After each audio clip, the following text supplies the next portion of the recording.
I'm pro surfer Mick Fanning. Tonight's program continues the story of one of my heroes, Wallaby star David Pocock. In this episode, Dave and his family reveal the inside story of his obsession to become one of the best rugby union players in the world. Now he is using his international profile to take a stand on issues that are close to his heart. But first, a recap from last week. I try and get to Zimbabwe once a year. He just loves the country.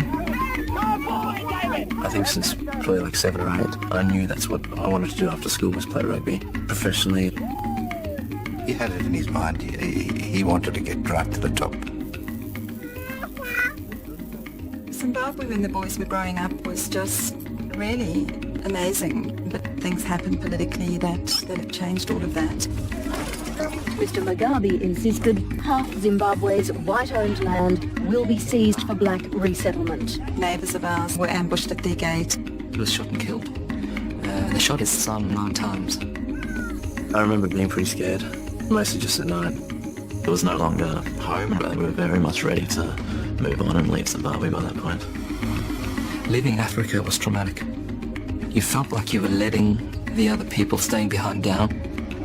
I think Dave just threw himself into sport, so that's how he dealt with it. Dave had always been very focused, but definitely after we came to Australia, it became a lot more obsessive. In my head, I had to do 450 crunches a night, or else I was going to get fat. Or, like, if I didn't do it, I was mentally weak.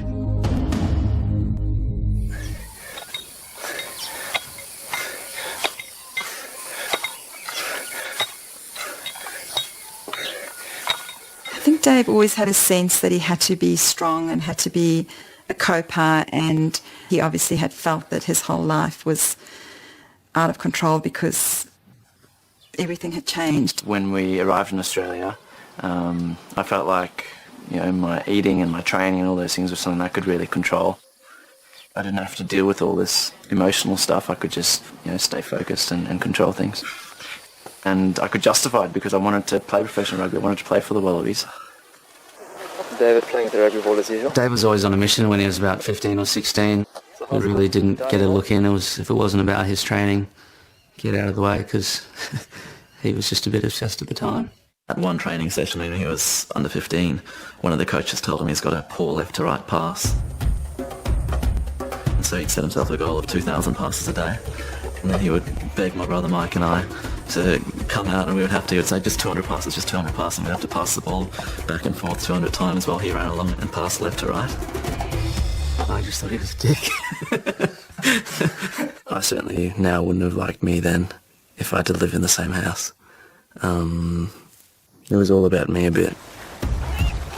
I think he was 14 and we hired a boat at the Whitsundays, and David wouldn't come because he couldn't train. So the only way we could get David on the yacht for a week is we hired a trailer, he took his full bench press, all his weights, all the way to the Whitsundays, onto the back of the yacht, and he would literally be doing bench press and all his gym on the back of the yacht every day on the Whitsundays. I mean, who does that?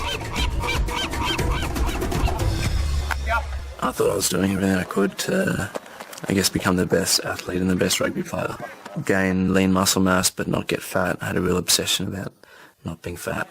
We couldn't go for a family meal because we couldn't find low enough fat food. So it was always a drama. So it wasn't, maybe this is a problem. We knew it was a problem. I took him to a dietitian, and she was brilliant because she just said to Dave, okay, David, you want to maintain this level of training, this is how much you have to eat.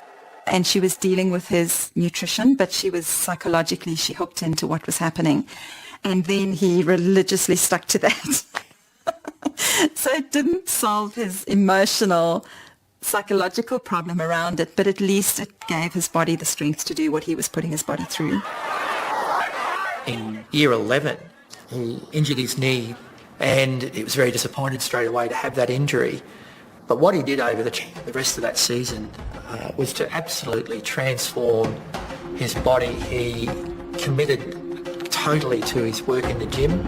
He was 78 kilos when I met him, and by the time he had come around to play first 15 in 2005, he was about 90, 95 kilo.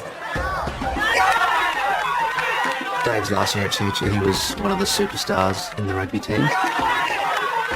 As a schoolboy, Dave got invited by the Western Force to go across to Perth, and they offered him a contract. And yeah, he left home and became a professional at 17. Here's a chance. Quick hands. Pocock for the corner!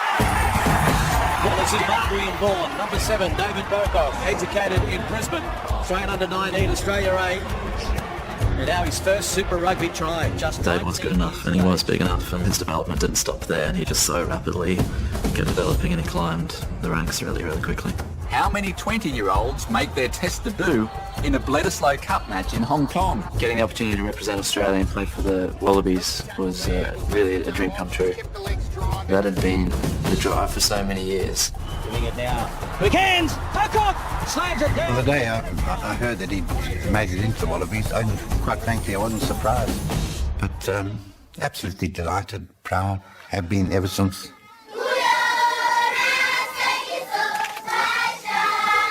Things were going really well with rugby and I was enjoying it, but having kept in contact with people in Zimbabwe, I knew that it was getting pretty tough there. Dave had been pretty open with me about his journey from Zimbabwe and what had taken place, and I definitely wanted to see the place, see where he grew up.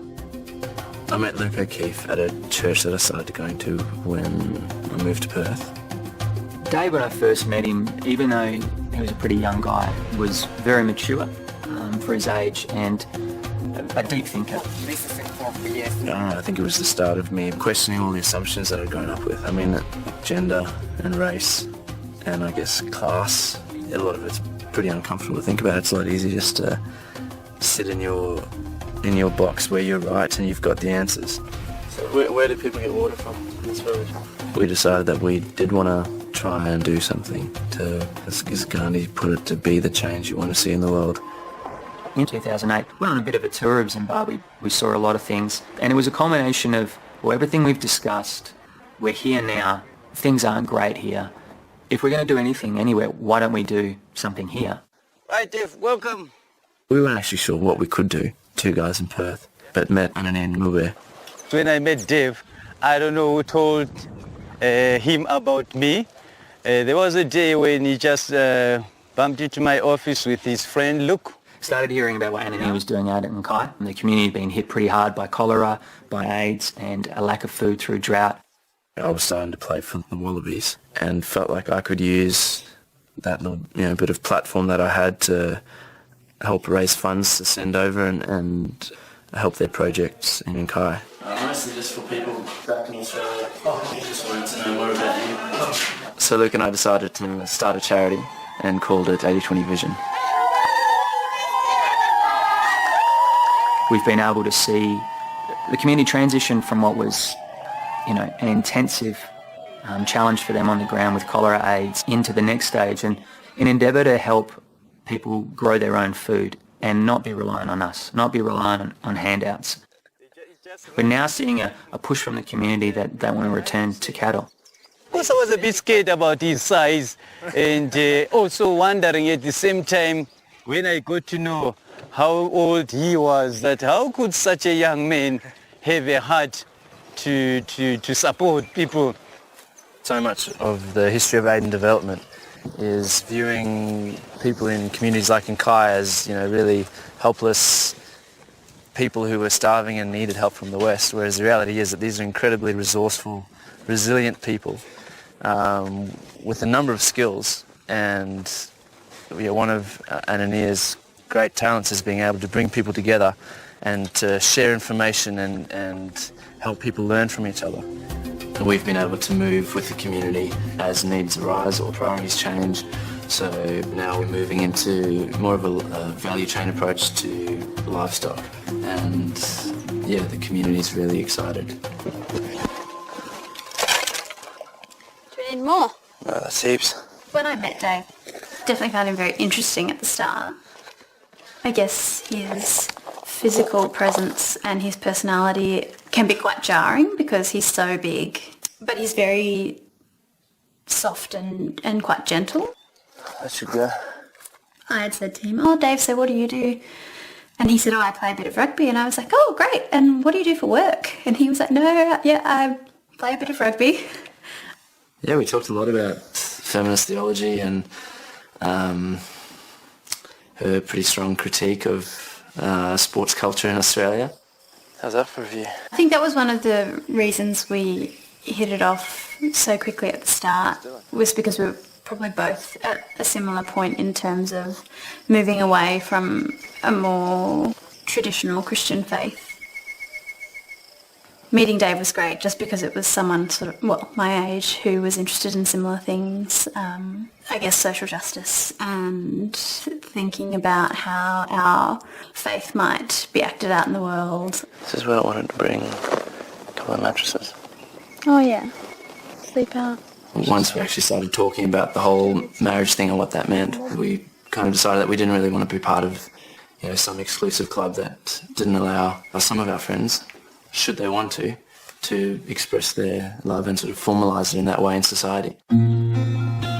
At the time, Dave was living with a lesbian couple, and so we decided that while same-sex marriage is illegal, we wouldn't sign any paperwork as, I guess, a sort of act of solidarity with them, because they could have a ceremony, but they just couldn't legally get married. It was a beautiful ceremony, and I think the decision to not make it official, it's deeply connected to the longing for justice, whether that be for the people, whether that be for the environment, or whether that be for the animal species that fill this earth. There's a need for justice.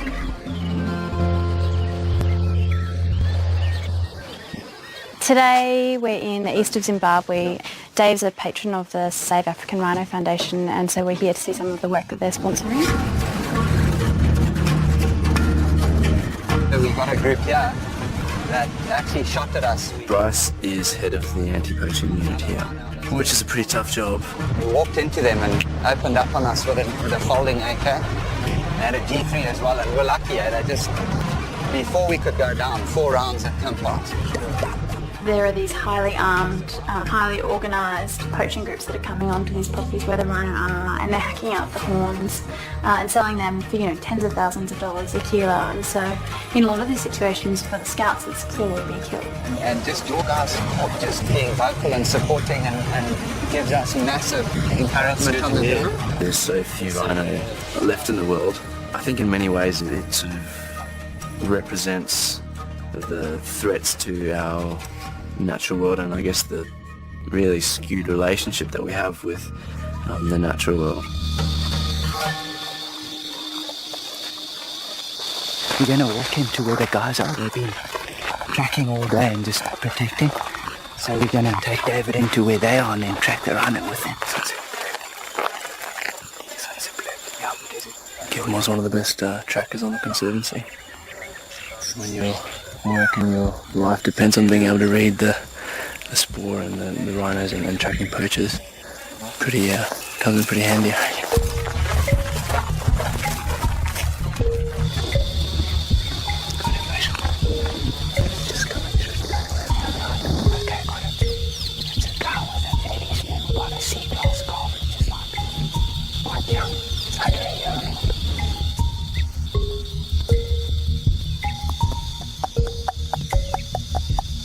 Move.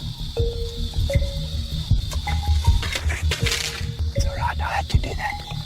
They won't go far, I just didn't want to contact you. It's amazing, hey? White rhino in the outline. Incredible.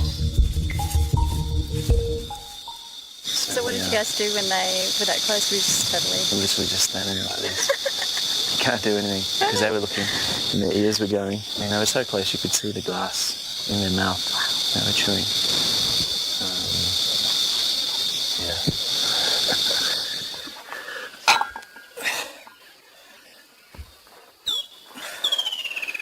I guess when we first met, Dave was on the tail end of his quite obsessive period with food and exercise.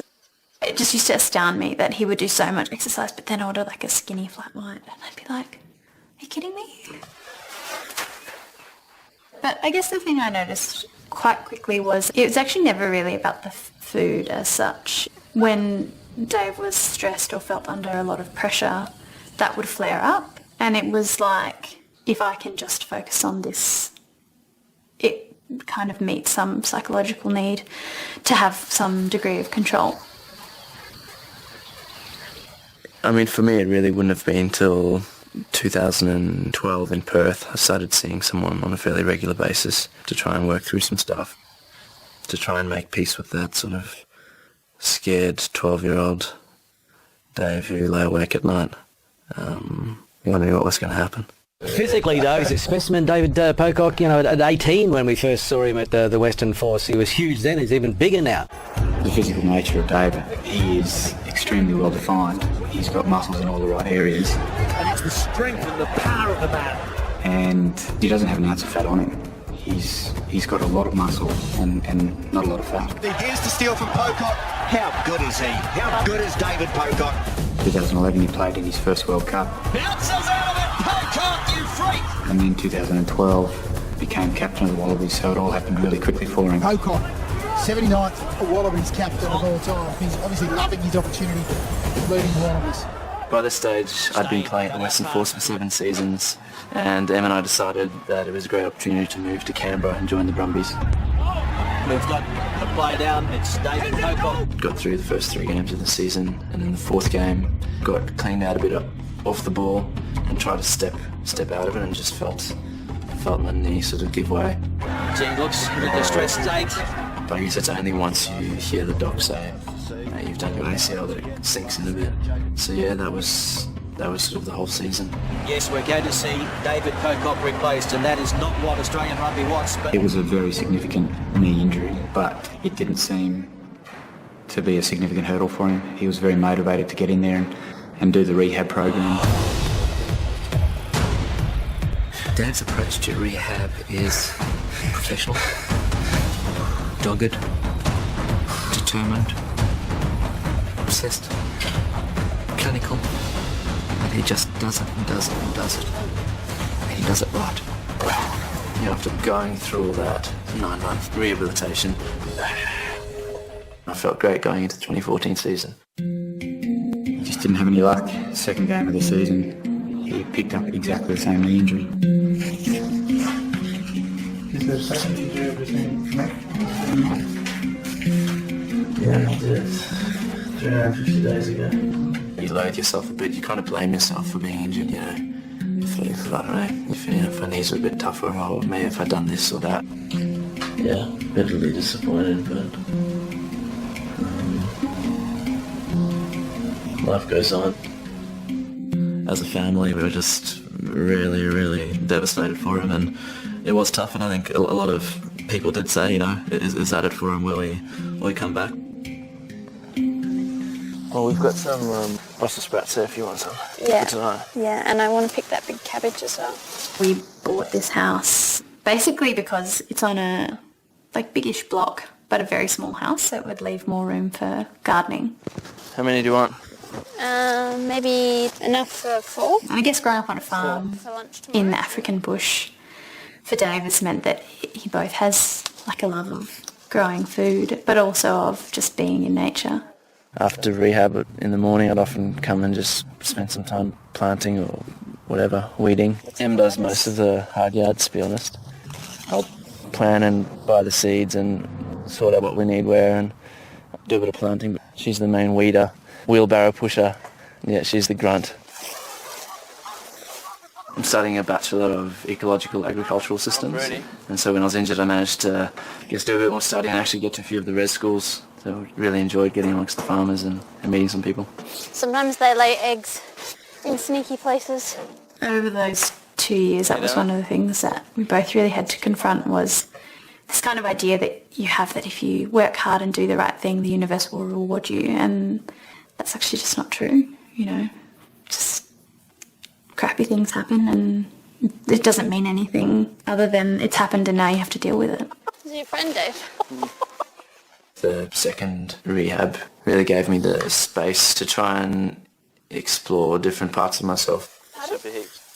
I'd been asked to get involved with a few things that were maybe a little bit controversial, and I'd always just sort of hidden behind the thing of, I'm too busy, I've got commitments, all this kind of things, but really they were something that I feel really passionate about. People who you trusted, and I think it came to the point where I just knew that I had to put myself out there a bit. People don't choose their sexuality, and we marginalise the LGBTI community for what they are. I'm Dave Pocock from the Wallabies. I'm joining tens of thousands of Australians who are getting together in their communities to demand stronger climate action. Brumbies flanker David Pocock told the referee he'd heard homophobic slurs coming from a Waratahs player. Sorry? Just watch homophobic slurs. Geez, I'll tell you what, he copped a slagging yesterday on social media.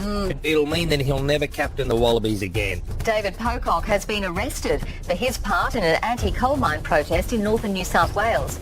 The 26-year-old was on the equipment for 10 hours before being arrested and charged. I felt like making a personal stand against mining our food bowl and the implications of coal mining in a world where climate change is a reality was far more important than rugby. If that was going to jeopardise playing for the Wallabies, then that's how it was going to be. It wasn't a knee-jerk reaction. He had thought about it, he had planned it, he had looked at the consequences. It's going to have devastating impacts on the water table and then farmland and farmland. I was concerned. And at the same time, I'm very proud that he has the courage of his convictions to do what he believes is right. We realised that it would probably be something very controversial. It would be something that could potentially really blow up in his face with his rugby career. It's created a headache for the Australian Rugby Union and the ACT Brumbies, both of whom have chastised him. From our perspective, it's pretty clear as well. He broke the law, therefore breached the code of conduct and was issued with a warning. There's no point in having strong beliefs on something if you're not going to do anything about it. I personally was so proud. I was probably more proud than when he ran out on the field for a World Cup. I thought it was just the most incredible thing that he was doing. Okay guys, like I said, my name's Senior Constable Lou Wriggle from WaLMaRT Police. Please direct you to come up yourselves and come down from the excavator. Dave was determined that he was going to be at work and train really well so that they couldn't, say that it had interfered with his training. I'm not sure that he even went home. He turned up here ready to go for training at 7 a.m, rolled out onto the field and trained better than anyone else.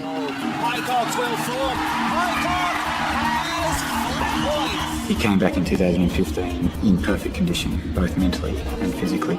I was amazed at how good he actually was. And here comes Pocock against his old... I think having had 2 years of hardly watching any rugby and watching Dave play again was like a real shock because I had forgotten how much of a maniac he is.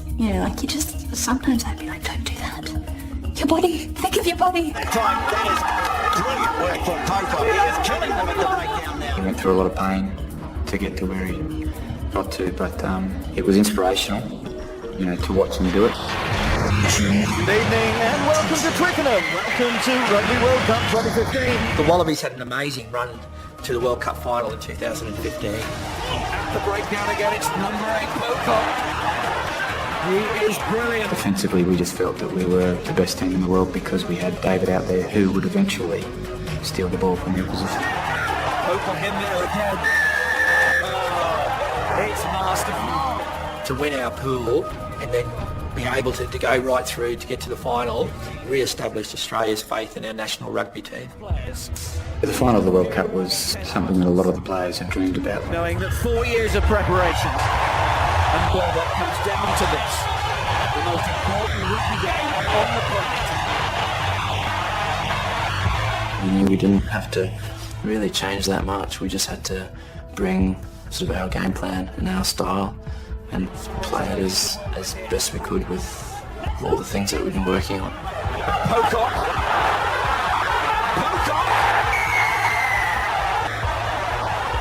I went to that game thinking we've won the final. And it was only at that point, 2 minutes before the end, when the All Blacks scored that last try, that it occurred to me that we might not win.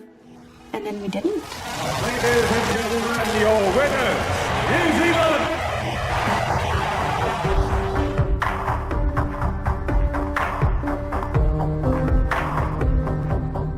After the game, as a team, it was quite emotional. There were a lot of tears and,